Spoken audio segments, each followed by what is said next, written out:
Hello, welcome to Premier Scene. I'm Claire Bueno. Well, there's nothing to fear here at FrightFest from the welcoming cast of In Fear.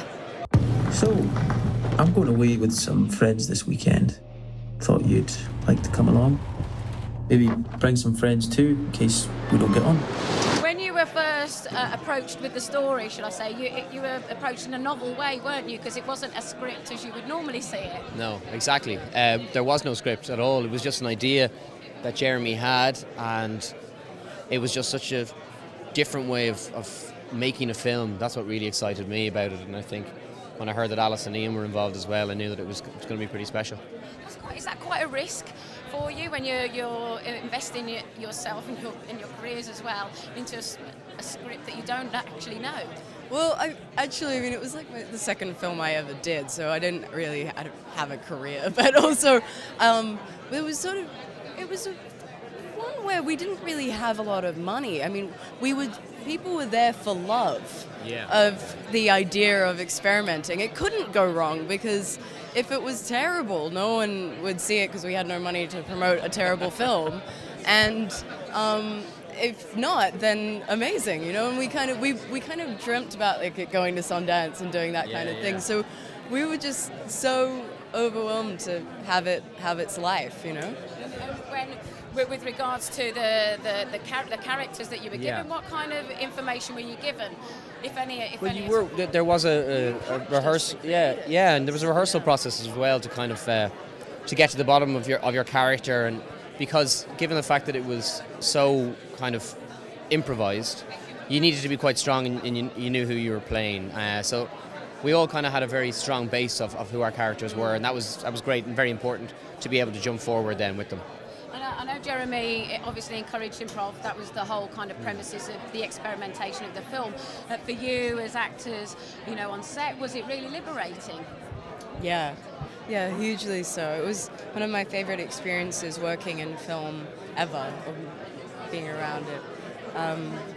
You got to sort of explore a kind of work ethic and character development that is rare. And for you, Alan, because obviously you've done TV, that you're set to tight schedules and probably tight scripts as well. Yeah. So for you, was it just a great way of just being able to open yourself out and just go with it? Well, it was, yeah. It's very liberating, but there's huge challenges in that as well. You realise, especially because, you know, it's a horror and we were getting scared a lot, the amount you swear, it's interesting when the director comes up and goes, okay, you just... Basically, we can't use any of that given the amount of expletives you just put in. So we had 12 fucks. We had 12 fucks in the whole film, so we had to be really careful with them. Yeah. And we'd put 12 in every sentence. Yeah. But it was a real challenge, and the great thing about it is so many of the first takes that we used were actual genuine reactions because we didn't even know what was happening. A lot of them are in the movie as well, which is brilliant. Was it quite an intimate crew as well? So did that help as well? That's one way. That's one way to put it. Very intimate. They were wonderful. They were really fantastic. I mean, we shot this for 4 weeks, nearly all night shoots in Cornwall in end of November and into December. So it was. We finished on the 17th of December. So it was pretty cold. Yeah, and we were pretending it was autumn, you know, as well. And we had to roll around in the mud and. It was a challenging shoot, but it's great to see it here at FrightFest as well. It's really brilliant. Now, this is your directorial debut with a feature film. Yes. What made this the right screenplay that made you want to cut your teeth into it? It's a story that I kind of wanted to tell, and it came about very quickly. It was actually 4 months from the original idea to the finish of the shoot, mainly because everyone, Studio Canal and Film 4 and Big Talk were massively behind it.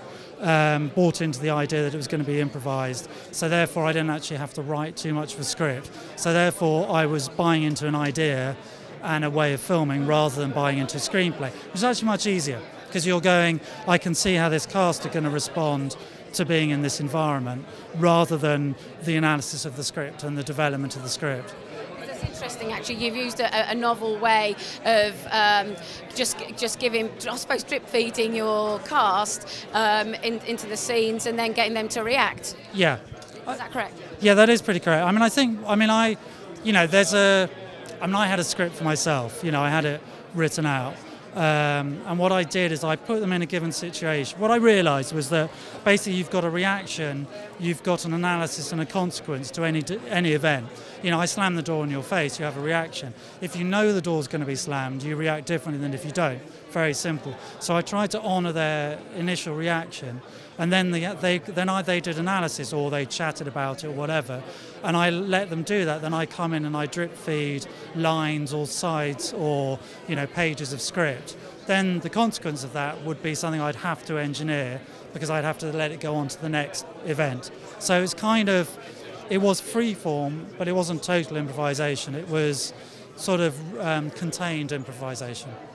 And with regards to that, then you're going to need a cast with enough experience that's going to be able to handle that, surely, as well. It's whether it's experience or it's like intuition, and I think, you know, I got both with them. With each one had different levels of experience. They all had total intuition, and I think they were able to enter into the spirit, which meant they embraced the idea. But more importantly, Ian's much more method, for example, than Alice, so he would be in character a lot of the time. Alice is, you know, they're both geniuses, but they come from different angles. And what it meant was that at any given moment they could respond in a very authentic way, which is, you know, I got very lucky. And for you, that as a filmmaker, building the tension, how difficult is that when you're piecing together this in an edit room? I think it's really hard. I think there's, you know, certain tropes that exist which you've got to be wary of, and you use them or you don't use them, and if you use them you have to be cautious of how you use them. But we had like 45 hours of footage, and it was kind of like making a jigsaw box without a picture on the box. And what that meant was, when I felt tense and when the editor John Amos felt tense, we were like, oh yeah, no, that's it. So actually it was very trial and error. And you know, I mean, you notice it's like, you know, if you watch it first thing in the morning, you're less tense. It's as simple as that. Lunchtime, I haven't had a screening, so fuck knows what it's going to be like. It might just be people going, I'm hungry. So we'll see. But I think it's, you know, you're building tension using certain, you know, the cast, the script, and the music and the sound design, and your choice of when to leave a shot, when to leave a scene. But it's all made harder because it's improvised. You know. Long as gone, and heaven shall dwell. So my soul